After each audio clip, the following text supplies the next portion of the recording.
Part 1, The Woman in the Photograph. I found out my wife had a sister, 2 years into our marriage. And not because she told me. Because I saw her in a photograph, tucked between pages of an old book. We were cleaning the attic, sorting boxes left behind by the previous owner.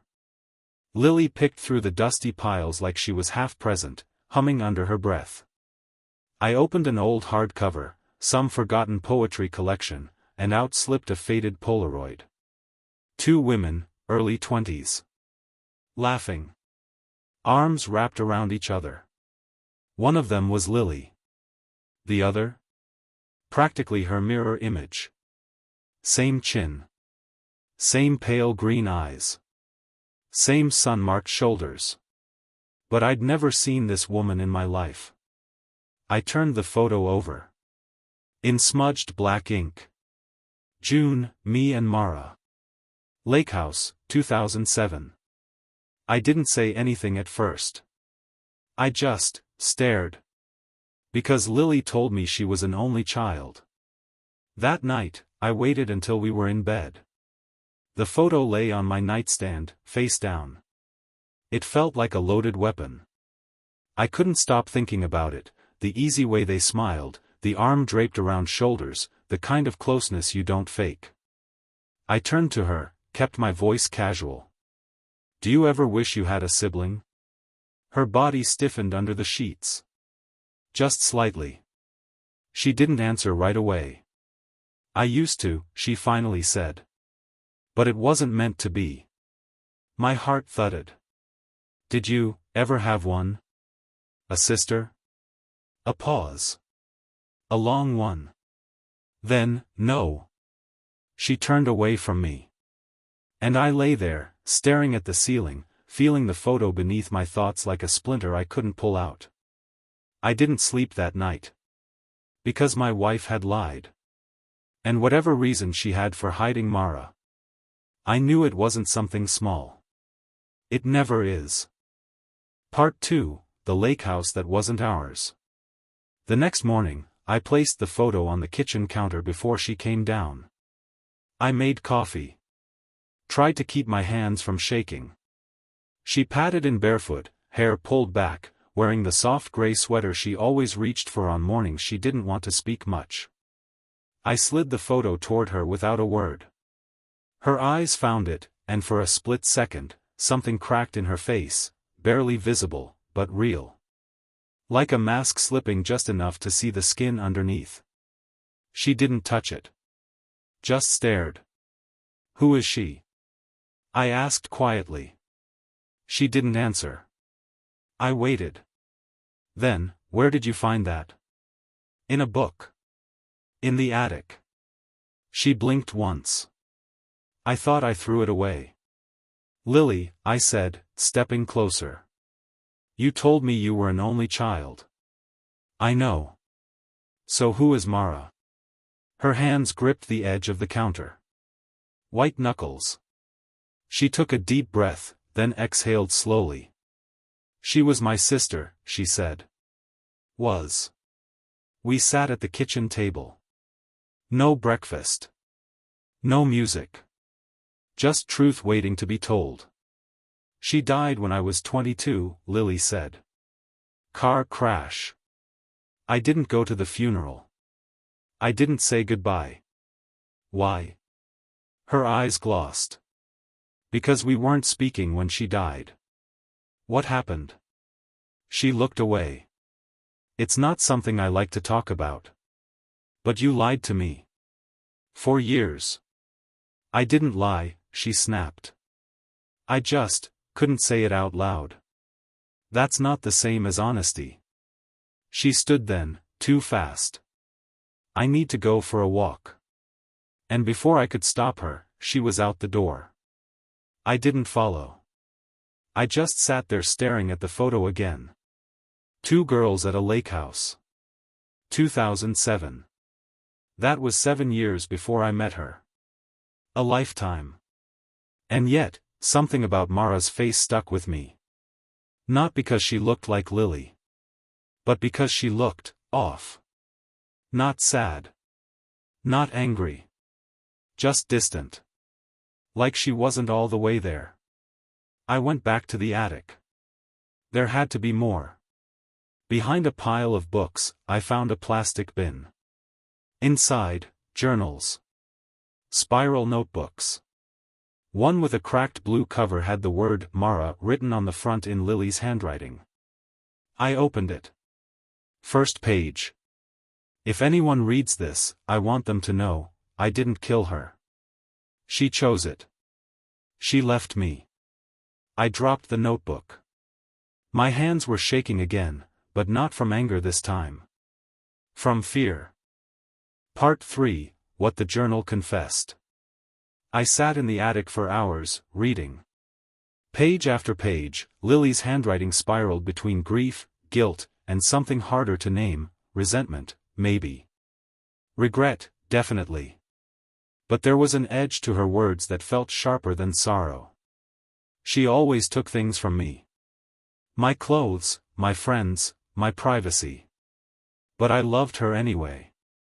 I had to. That's what sisters do, right? The summer at the lake house changed everything. That was the last time she looked at me like I was still her sister and not competition. I turned the pages more carefully. The next entry was dated 2 weeks later. I told her I was seeing someone. She smiled like she was happy. And then she slept with him.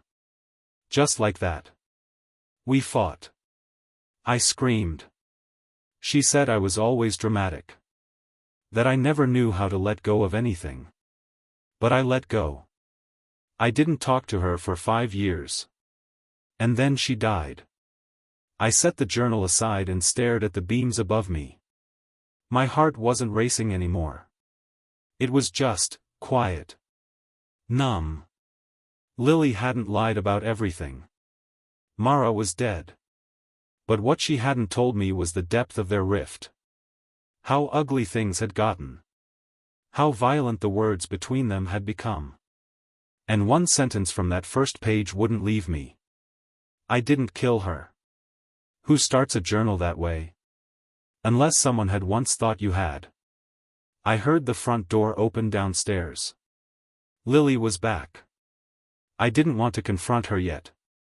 Not like this.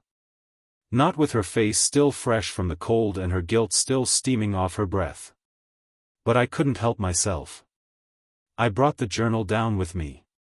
She was in the kitchen again, pouring a glass of water like nothing had changed. I set the notebook on the counter.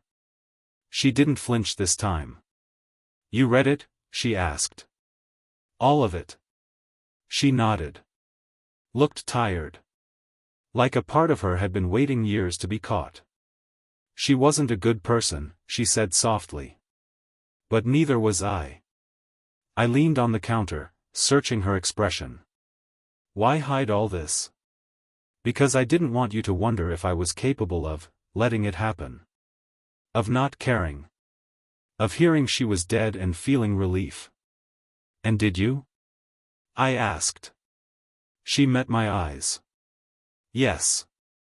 Part 4, What She Didn't Bury. Her admission hung between us like smoke, invisible, but choking. Yes. Yes, she felt relief when her sister died. Yes, she had lied about ever having a sister at all. And yes, she had written in a journal that she didn't kill her. I took a step back. I didn't want to, it just happened.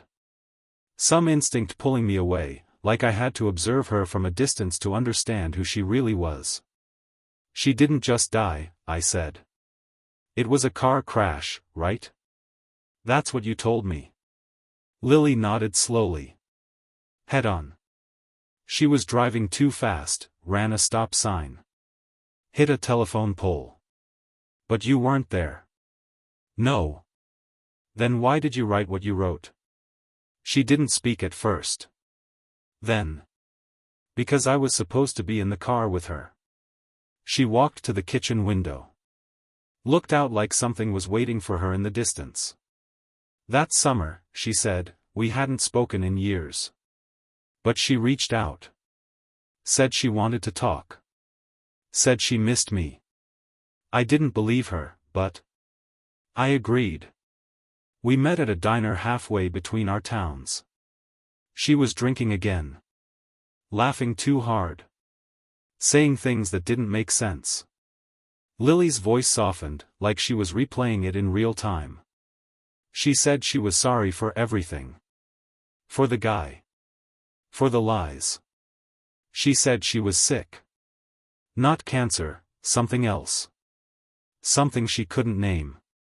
Said she couldn't sleep anymore. I swallowed. Mental illness? Maybe, she said. Or maybe just guilt. She turned back to me. She asked me to drive back with her. To spend the weekend at the old lake house. She said she needed me. And you said no? I said I had plans, Lily whispered. But the truth is, I didn't want to see who she'd become. There was something about the way Lily spoke that chilled me. Not because she sounded cold. But because she sounded honest. Painfully so. I thought if I avoided her long enough, I'd never have to reckon with it, she said. Then I got the call 2 days later. The accident. The hospital. They said she died on impact. She stepped closer to me. But you want to know the worst part? I said nothing. I didn't cry. We stood there in silence, the house around us too still. Then I asked the question I hadn't dared until now. Why did you keep the photo? Her eyes flickered. Because I wasn't ready to forget her. And the journal? She shrugged. Because I was afraid one day I'd forget who I used to be. Later that night, I couldn't sleep. I walked down to the living room, turned on the lamp, and sat on the couch. I kept hearing her words. Seeing her face. Wondering what it meant to love someone who had buried an entire identity just to be with me. I glanced toward her bookshelf. Something caught my eye. A new photo frame. One I hadn't seen before. I walked over. Picked it up. It was a picture of Lily. And Mara. But this time, there was a third person. A man. One arm around each sister. And Lily had scratched his face out. Part 5, The Man Between Them. The photo was old, but the anger in it was fresh. The way she'd scratched out his face, deep, rough strokes that tore through the glossy finish, it wasn't a gesture of forgetting. It was rage. Controlled. Intentional. I stared at it under the lamplight, the edges curled slightly from age. Lily and Mara stood on either side of him, arms wrapped loosely around his waist. The body language said closeness. But the scratch said betrayal. I set the frame down carefully, like it might explode. The man, whoever he was, wasn't just a footnote in their history. He was a fracture. Maybe the fracture. The next morning, I asked her. Who was the man in the photo? She was buttering toast, moving slowly. Her eyes flicked up once, then dropped back down to the plate. You saw it, she said. Not a question. I did. She placed the knife down.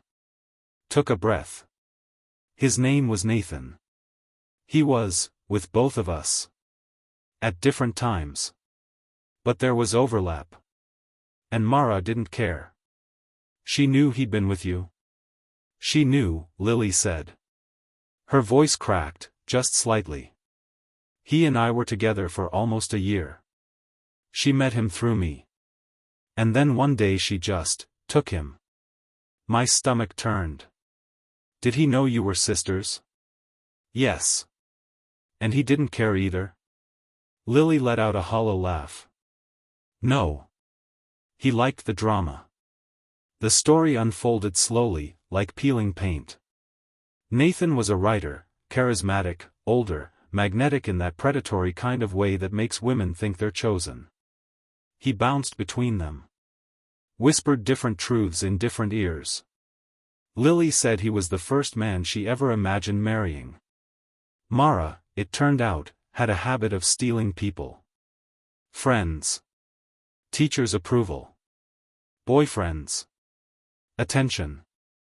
Lily used to forgive her for it. Until Nathan. He broke something in me, Lily said. And she held the hammer. I asked her what happened after Mara died. Did you ever hear from him again? Lily nodded. Twice. The first time was a letter.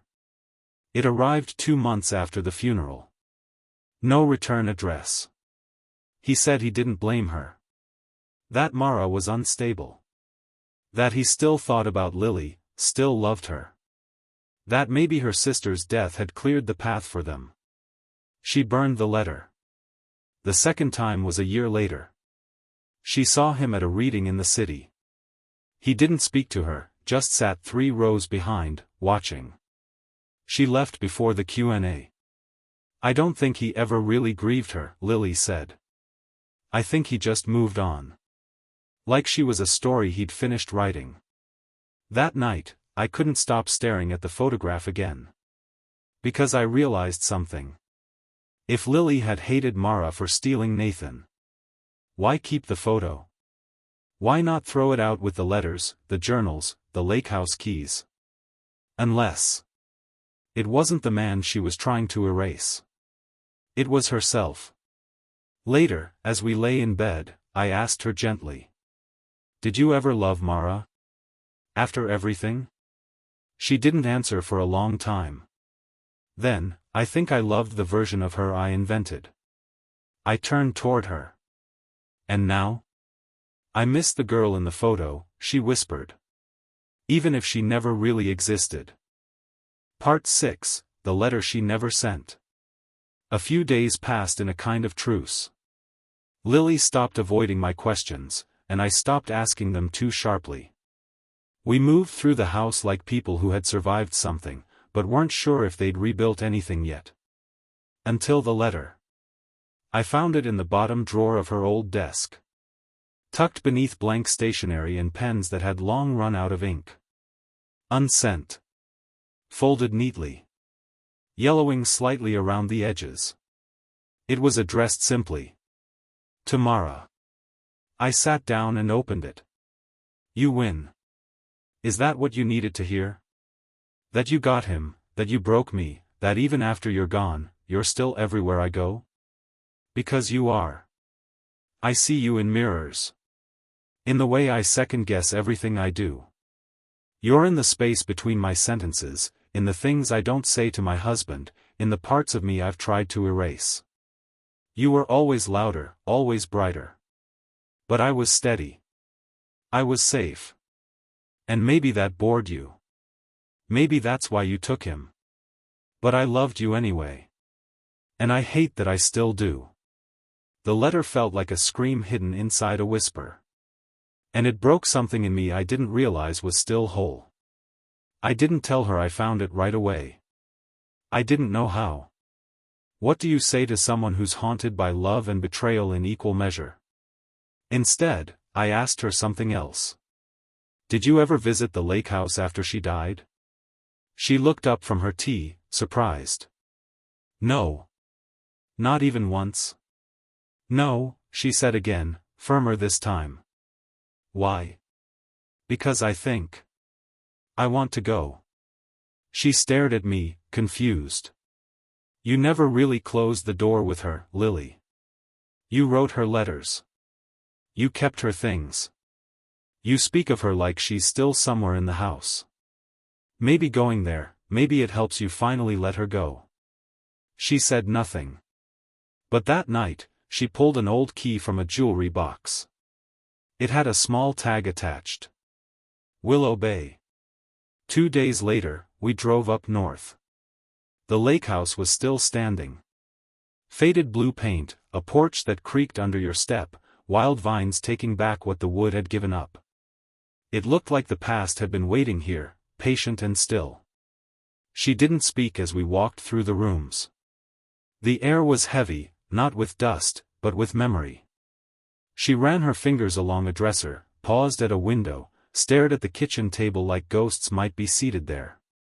And then she opened the drawer beside the bed. Inside was a Polaroid. I recognized it immediately. Same photo. Lily. Mara. Nathan. But this one hadn't been scratched. It was whole. And on the back, in Lily's handwriting. The last time I loved her without trying to forget everything else. She didn't cry. She just sat on the edge of the bed and whispered. I think I'm ready now. To let her go? I asked. To forgive myself, she said. Part 7, The Ghost That Followed Us Home. The lake house didn't scream. It didn't collapse into grief or drag us through old trauma the way I'd expected. It just, let her sit in it. Let her breathe. Lily stayed in that bedroom for nearly an hour. She didn't ask me to stay. She didn't ask me to leave. She just needed space to mourn something she'd never been allowed to mourn properly. Her sister. And the version of herself that died the same summer. When she came out, her face was calm, her voice steady. I'm done, she said softly. And I believed her. We drove home in near silence. Not the heavy kind. The necessary kind.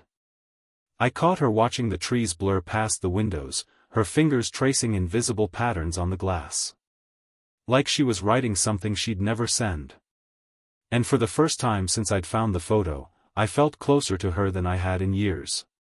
But it didn't last. Because 3 days later, we received a letter. No return address. No signature. Inside, a single sheet of paper. Typed. You shouldn't have gone back there. Some things should stay buried. You left her once. Don't pretend you didn't help finish the job. I read it twice. Then a third time. My throat went dry. Lily stood behind me in the kitchen, holding the envelope like it had burned her fingers. Who would send this? I asked. She didn't answer. Lily? Her voice came out hoarse. Nathan. My pulse jumped. You think he knows we were at the lake house? She nodded. He always knows. We sat down, side by side, both staring at the letter like it might move on its own. I thought he was gone, she said. After the reading, I never saw him again. But he's always in the background. Quiet. Watching. Why now?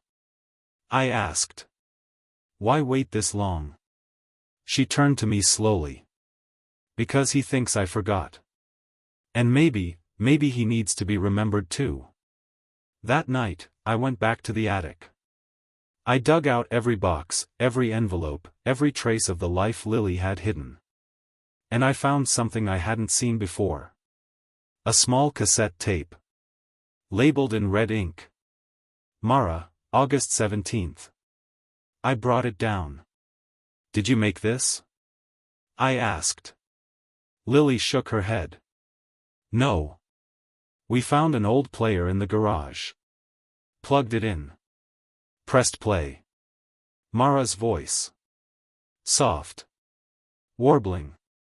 If you're hearing this, I guess something went wrong. Maybe I lost control again. Maybe Lily finally stopped answering. But I wanted to be clear, I loved her. Even when I hated her. Even when I ruined things. Then silence. And finally. And if he tells you it was an accident, it wasn't. The tape clicked to a stop. Lily turned to me, her voice low, stunned. She recorded that the week she died. And suddenly, everything changed. Part 8, What She Meant to Say. We sat in the dark after the tape ended. No lights. Just the soft mechanical hum of the cassette player cooling down. I kept replaying her voice in my head. Mara's. If he tells you it was an accident, it wasn't. There are moments in your life where the world shifts by just a few degrees, not enough to throw you off your feet, but just enough that when you try to walk forward, nothing's where you left it. That's what this felt like. Lily hadn't moved. Her eyes were still on the player, like she was waiting for Mara to speak again. She was trying to tell me something, she whispered. She was warning someone, I said. You. Or maybe anyone who'd listen. Lily shook her head. She never warned. She hinted. She wrote in riddles.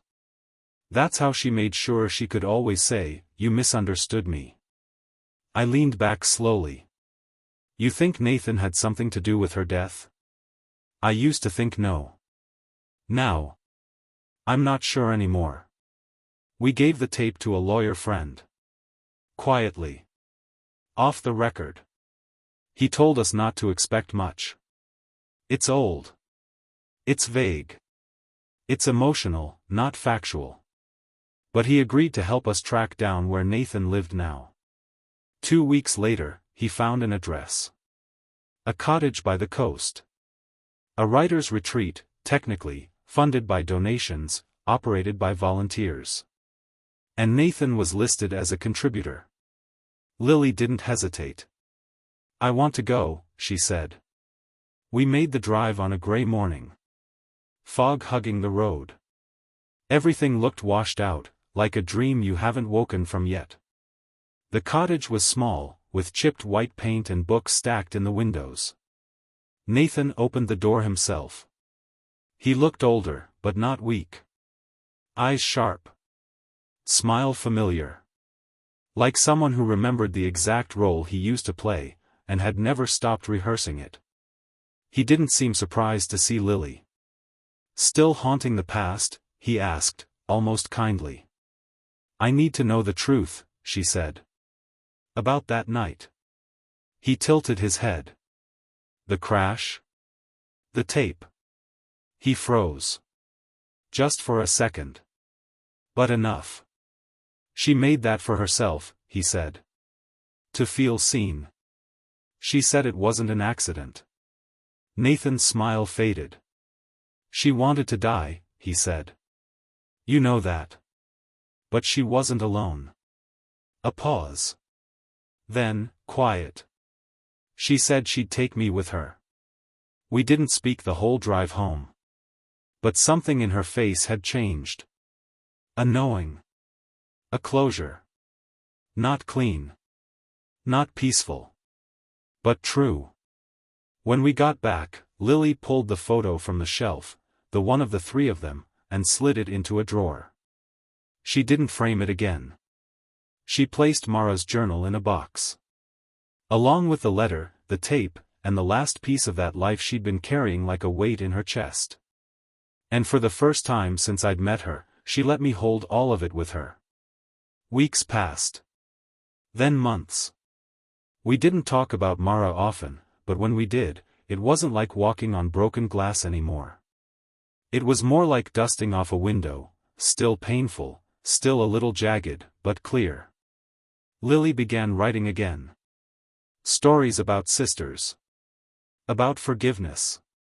About how some people leave even when they're still in the room. Sometimes I catch her humming in the kitchen, the same melody she used to hum on the day I found that first photo. Only now, it's not a song filled with secrets. It's just a song.